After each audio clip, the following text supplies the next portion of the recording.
que a Bíblia diz sobre livre-arbítrio? Nossa vida é predestinada por Deus? A resposta da Bíblia: Deus nos dignifica por nos dar livre-arbítrio, a capacidade de tomarmos decisões por conta própria.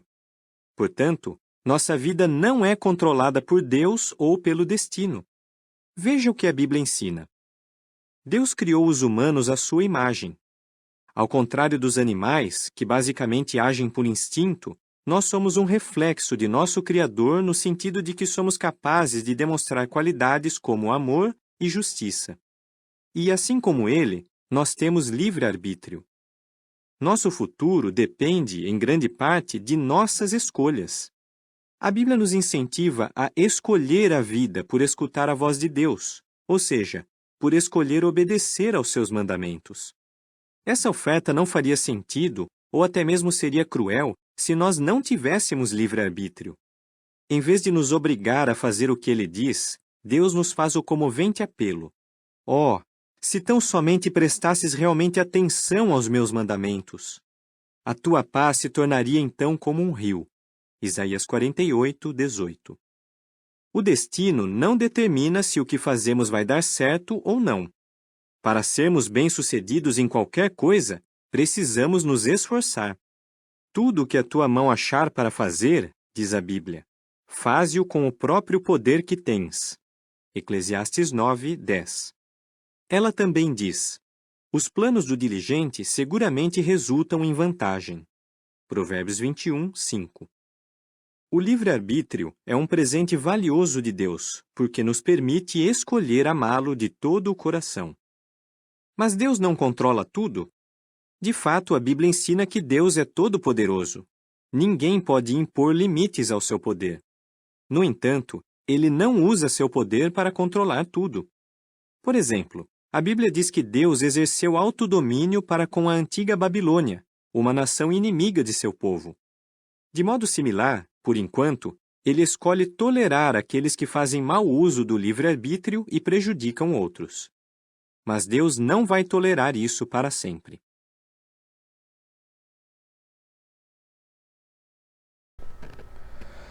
Saudações cristãs, seja bem-vindo ao canal Resistência. Eu me chamo Marcos Lopes e neste vídeo estamos dando sequência a uma série chamada Arminianismo, a alma das seitas, ok? Ou seja, o arminianismo está em consonância com as doutrinas das seitas. Você não vai achar seita que acredite, por exemplo, na eleição incondicional. Você não vai achar, por exemplo, uma seita que não creia no livre-arbítrio do homem. Você dificilmente achará uma seita que não acredita na perda da salvação. Então, quando você começa a investigar as seitas, o mundo sectário, você observa que, de fato, essa verdade incontestável não tem como sair dela. Essa é uma realidade teológica, bíblica, histórica. E nesta série eu tenho analisado algumas seitas, provando o que estamos dizendo, e por todos os vídeos desta série você poderá consultar as fontes e ver que de fato não estamos sendo fraudulentos em nossas afirmações. Hoje, dando sequência a este estudo, em Isaías capítulo 43 e 10, como hoje eu vou falar sobre as testemunhas de Jeová, eu vou ler na própria tradução Novo Mundo das Testemunhas de Jeová, que diz o seguinte, Isaías 43 e 10. Vocês são as minhas testemunhas, diz Jeová. Sim, meu servo a quem escolhi, para que vocês me conheçam e tenham fé em mim, e entendam que eu sou o mesmo, e antes de mim não foi formado nenhum Deus, e depois de mim continuou a não haver nenhum. Não existe outro Deus a não ser o Deus bíblico.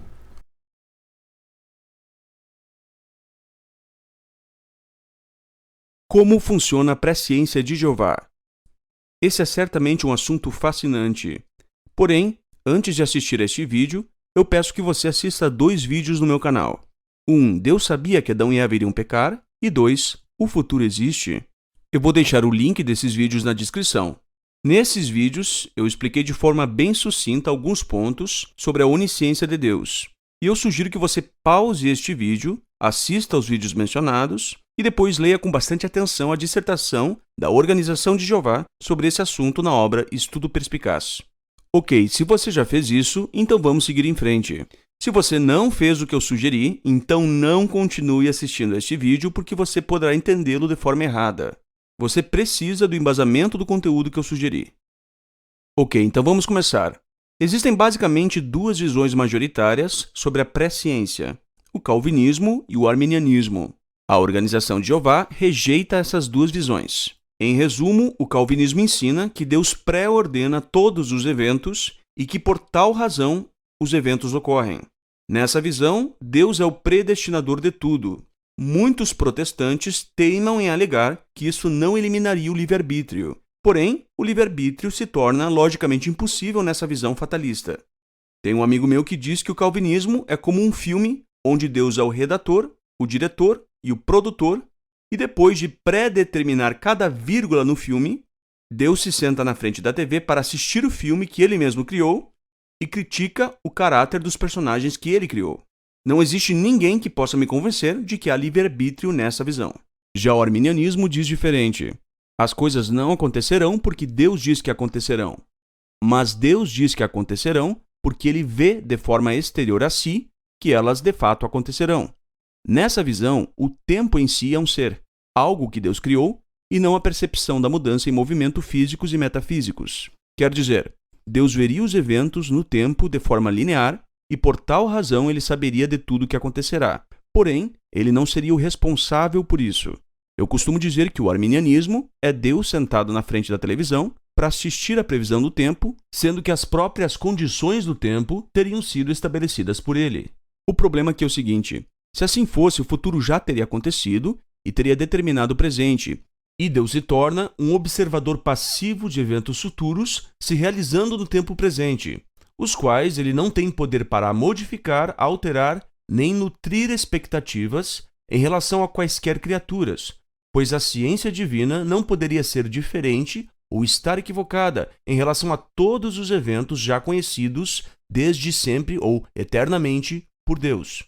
Nem quaisquer criaturas poderiam escolher opções diferentes, pois só haveria uma escolha possível, a qual Deus já sabia desde sempre ou eternamente que seria o caso.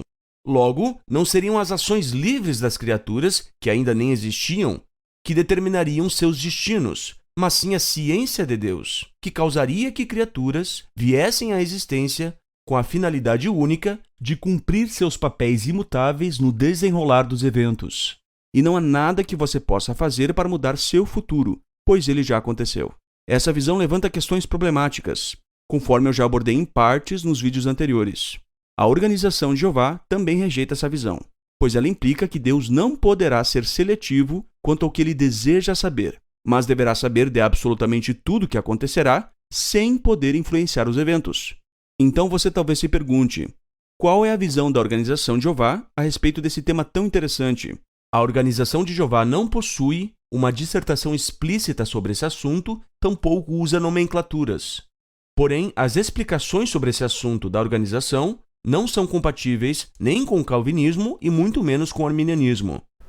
Essa tentativa da Assembleia de Jeová de dizer que não é uma coisa nem outra, assim como muitos evangélicos, é uma tentativa que realmente não tem fundamento bíblico. Não existe duas verdades quando uma não concorda com a outra, diz uma das literaturas das Testemunhas de Jeová. Isso é verdade. Só existe uma verdade na Bíblia concernente a um assunto. Não existe duas verdades concernente a um assunto. Então, o grande perigo desse tipo de afirmação é porque eles começam a mexer com os atributos de Deus. Toda pessoa que ela vai seguir linhas humanistas, ela começa então a enredar a sua mente por caminhos racionalistas. Então isso é muito perigoso. Bem, diz a Testemunha de Jeová o seguinte: cremos em Deus, Pai onipotente, cujo nome é Jeová, não sendo ele, porém, onipresente. Olha só, estão tirando os atributos de Jeová Deus. Não sendo ele, porém, onipresente, pois ele tem um corpo de forma específica que requer um lugar para morar. Nem é onisciente. Pode saber todas as coisas, mas não sabe. Queremos que a Trindade é uma invenção também de Satanás. Então, a doutrina bíblica que é expressada pela Testemunha de Jeová, e eles são enquadrados como uma seita, é justamente porque negam doutrinas fundamentais e primárias das Escrituras, né? Eles dizem que a doutrina bíblica da Trindade é algo satânico, e não é só ele, né? Mas como alguns canais também anticalvinistas também dizem a mesma coisa. Que coincidência, né? Agora, o que ocorre é o seguinte: a Testemunha de Jeová, então, evidentemente, elas reconhecem a existência de um ser supremo, né? Eles são teístas. O problema é que o teísmo deles é bem diferente daquele que é definido no cristianismo bíblico e histórico. Então, eles acabam tirando os atributos de Jeová Deus, né, em alguns dos seus comentários. Embora os testemunhos de Jeová afirmem que Jeová seja onipotente, negam que ele seja onipresente. Assim, Jeová, Deus, o Deus Todo-Poderoso, não pode estar em vários lugares ao mesmo tempo. O raciocínio é este: Deus é uma pessoa. Sendo um ser pessoal, ele possui um corpo de forma específica, o qual precisa de um lugar específico para morar. E este lugar é onde ele está, no caso, o céu. Então, a gente começa a ver algumas declarações da Testemunha de Jeová extremamente antibíblicas. A revista Sentinela, por exemplo, dia 15 de 8 de 1981, 15 de 8 de 1981, página 6, que você pode conferir aí, está escrito o seguinte: na realidade, por ensinar que Deus é onipresente, a cristandade confundiu a questão e tornou mais difícil para Deus ser encarado como real por seus adoradores. Como é que Deus pode estar presente em todo lugar ao mesmo tempo? Deus é uma pessoa espiritual, o que significa que não tem um corpo material, mas sim um espiritual. Será que um espírito tem corpo? Sim, pois lemos: se há corpo físico, há também um espiritual, conforme 1 Coríntios 15, 44 e João 4 e 24. Deus como indivíduo, como pessoa, tem um corpo espiritual, tem um lugar de residência, e assim não poderia estar em qualquer outro lugar ao mesmo tempo. Então veja, diante de uma mentalidade racional, esse que é a problemática da maioria dos canais anticalvinistas. Eles usam a razão somente. E muitas vezes, quando estamos tratando de um Deus infinito, somente a razão não alcança um Deus infinito. Então esse que é a problemática do racionalismo. Então essa visão limitada que as Testemunhas de Jeová fazem de Deus, né, acabam fazendo deles uma seita, certo? Conceitos heréticos, ensinamentos longe do cristianismo bíblico e histórico, né? Então, segundo eles, possuindo Deus, Jeová, um corpo, né, e ele tem que ter um lugar para morar. E como Deus poderia ver e controlar tudo em toda parte? Olha, isso é um raciocínio racionalista. Então, para resolver essa questão, passou-se a negar a personalidade e a divindade do Espírito Santo. Ok? Pois as Escrituras o apresentam em todos os lugares ao mesmo tempo. Pois isso, eles não poderiam aceitar ele como um ser pessoal, o Espírito Santo, porque teriam que aceitar a Trindade, né? Então, eles têm que inventar essa doutrina, né, que foi criada na mente do seu líder, Charles Taze Russell, que também negava, evidentemente, o inferno, né, como a maioria das seitas, porque ele perdeu um debate com o incrédulo e ele acabou não acreditando mais no inferno. Foi tentar achar nas Escrituras a sua sustentação. Mas, sobre a questão do Espírito Santo, então, eles dizem que o Espírito Santo não é um ser pessoal, é um ser impessoal, é uma força ativa de Jeová, ok? Então, a fim de acentuar a impessoalidade do Espírito Santo,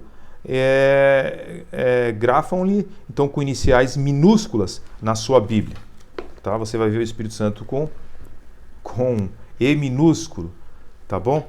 E esse então poderia ser o ponto inicial para a gente poder trabalhar numa teologia russelita, a teologia da Testemunha de Jeová, mas o foco do vídeo não é este. O foco do vídeo estou passando por cima apenas para mostrar para vocês o que pensam as Testemunhas de Jeová, através da sua literatura, tá bom? Estou passando por cima para chegar no âmago da nossa conversa aqui. Agora, como se não bastasse, os Testemunhas de Jeová também negam outro atributo indispensável a Deus, que é a sua onisciência, ok? Eles negam a onisciência real e absoluta de Deus, ok? Isso não quer dizer que esta seita deixe de usar o termo onisciência. Eles usam nas suas literaturas. A revista, uma das revistas Sentinela, ela declara o seguinte: Jeová tem conhecimento de tudo, é todo sábio e é onisciente. Ele pode prever tudo o que deseja prever, apesar de afirmarem essa questão teoricamente, vamos dizer assim, né? A grande verdade é que a Testemunha de Jeová, ao mesmo tempo, eles negam a onisciência de Deus. Entende? É complicado esse tipo de afirmações dúbias. A onisciência de Deus, ela não é total e absoluta. Isto é, ele sabe tudo num único e mesmo instante. Não há para Deus passado, presente e futuro, mas ao mesmo tempo as Testemunhas de Jeová se enrolam, né, com a sua própria doutrina, né? Afinal, para as Testemunhas de Jeová, a onisciência de Deus, ela é seletiva, ou seja, Jeová não sabe o futuro de todas as coisas, a menos que ele queira saber, ok? Deu para você entender aí essa salada doutrinária ou não? É um arminianismo, ok? Com recheios da filosofia humanística.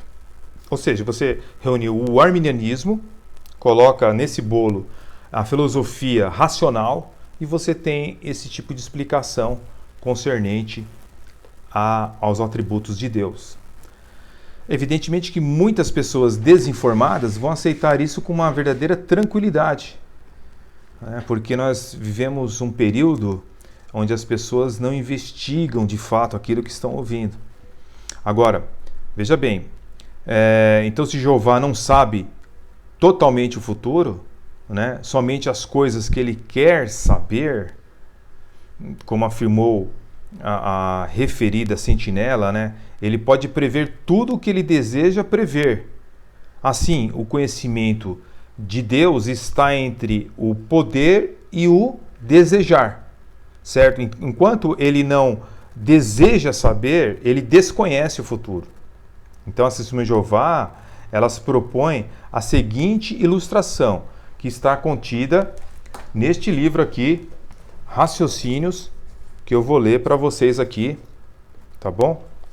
Na página 118, diz o seguinte: uma pessoa que tem um rádio pode ouvir as notícias mundiais, mas o fato de que pode ouvir certa estação não significa que realmente faça isso.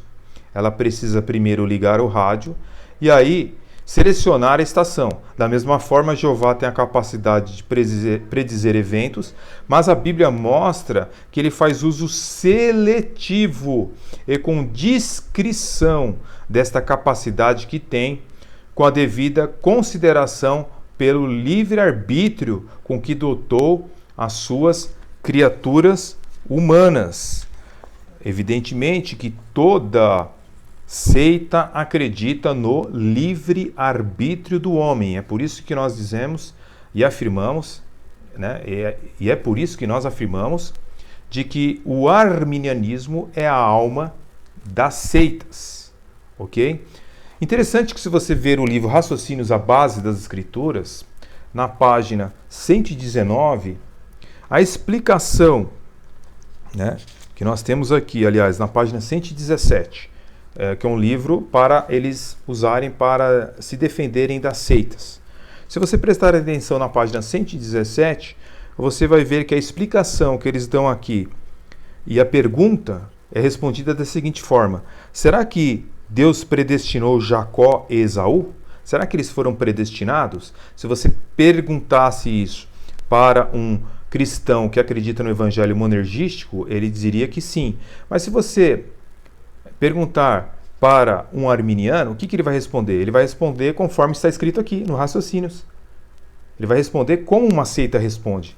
Na página 117 diz Gênesis 25, versículo 23. Jeová passou a dizer-lhe a Rebeca: há duas nações no seu ventre, e dois grupos nacionais estão separados das suas entranhas.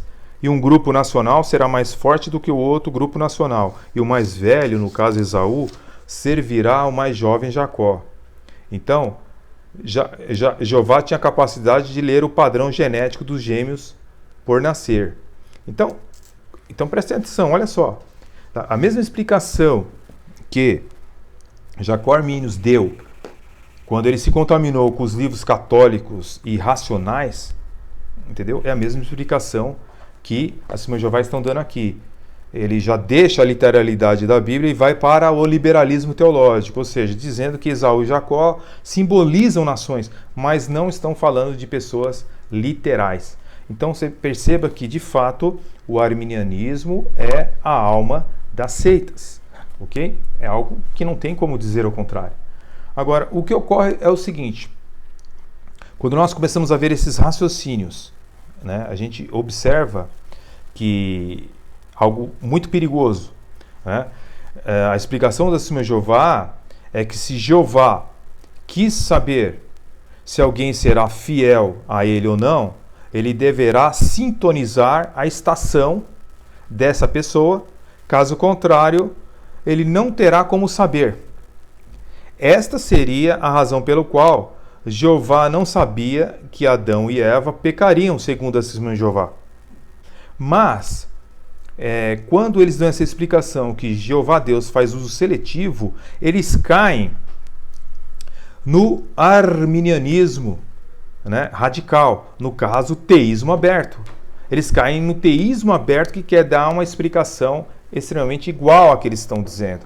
Ou seja, teísmo aberto é uma heresia, tá? É um ensino herético, mas também as Testemunhas de Jeová estão caindo aqui no mesmo erro do teísmo aberto, que é a extensão do arminianismo. Okay? Não é à toa que Roger Wolfson diz no seu livro, né, Realidades e Mitos, que realmente o arminianismo é aquele que criou o liberalismo teológico. Ou seja, quando você começa a dar sentidos simbólicos naquilo que a Bíblia tem como literal, realmente as coisas se complicam bastante, né?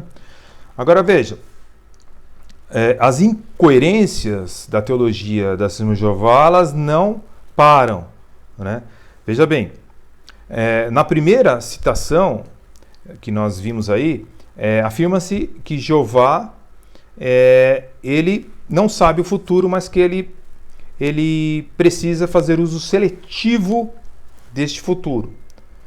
Ou seja, o futuro é um livro em aberto para a doutrina das Testemunhas de Jeová. Ora, se o futuro é uma história que ainda há de acontecer, ou seja, não é um futuro fechado, mas é um futuro aberto, é por isso que nós entendemos que a heresia do teísmo aberto, quando diz que o futuro está em aberto, é porque vai totalmente contra o que as Escrituras estão dizendo. E perceba que os Testemunhas de Jeová estão em consonância com esse tipo de heresia. Tá? Então, se o futuro é uma história que ainda há de acontecer e a onisciência de Jeová ela é seletiva, então o futuro seria um livro aberto com algumas páginas em branco, certo? Admitir que o futuro é para Jeová um livro aberto e ao mesmo tempo dizer que a sua onisciência é seletiva é cair num imenso descrédito e uma contradição imensa, né? E é justamente isso que a teologia da Testemunha de Jeová faz. Ok? Então, onde fica a onisciência que é apresentada nas Escrituras? Né? Se a onisciência de Deus ela é seletiva. Numa segunda questão que nós podemos abordar é concernente ao texto de Hebreus, que mostra totalmente algo oposto ao que as Testemunhas de Jeová afirmam. Ora, se a onisciência de Jeová ela é seletiva, então algumas coisas estão encobertas para ele, tá? E não nuas e patentes, né? Como diz o texto sagrado. E se ele só vê o que quer, então há coisas que ele ainda não viu, de modo que nem todas as coisas estão abertamente expostas aos olhos de Jeová Deus. Olha que coisa grave, olha que ensino terrível, olha que distanciamento das Escrituras, ficar filosofando em cima de algo tão sério como os atributos de Deus. Okay? Então, nos dois casos, o argumento segue mais ou menos dessa forma. Jeová pode saber tudo, potencialmente, mas na prática não sabe. Não porque não possa saber, mas porque ele não quer. Né? Já que ele não quer, não faz sentido afirmar que o futuro é um livro aberto. Nesse caso, deveria ser dito que é um livro que pode ser aberto. Do mesmo modo, não faz sentido dizer que não há criação que não seja manifestada à vida. Pois dizem que há coisas que seus olhos ainda não podem ver, e por consequência, nem tudo está de fato nu e aberto, exposto aos olhos de Deus, contrariando totalmente as Escrituras. Então, quando nós começamos a observar esse tipo de teologia, ela precisa ser refutada, rebatida, né? Ela precisa ser combatida pela Bíblia, tá? Porque nós estamos tratando de uma seita que confunde os atributos de Deus e expõe Deus ao ridículo, cai no teísmo aberto e muitas vezes cai no arminianismo. Ok? Então a concepção da Testemunha de Jeová a respeito de Deus tem como referencial o ser humano. Assim, se o homem, como pessoa, não pode estar em mais de um lugar ao mesmo tempo, Deus tampouco poderia, e assim segue o raciocínio. Trata-se de uma doutrina humanista, né, embasada no homem.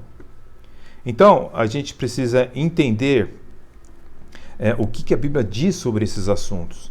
Então, a fim de desfazer esses equívocos terríveis sobre a pessoa de Deus, devemos ver o que a Bíblia tem a dizer sobre a onipresença, a onisciência de Deus, a sua onipotência. Mas eu vou me prender somente na questão, não vou aqui refutar na questão da doutrina da Trindade, da onipresença, mas eu vou me prender mais na questão da onisciência, rebatendo biblicamente o que pensam as Testemunhas de Jeová, ok? Para você entender um pouco.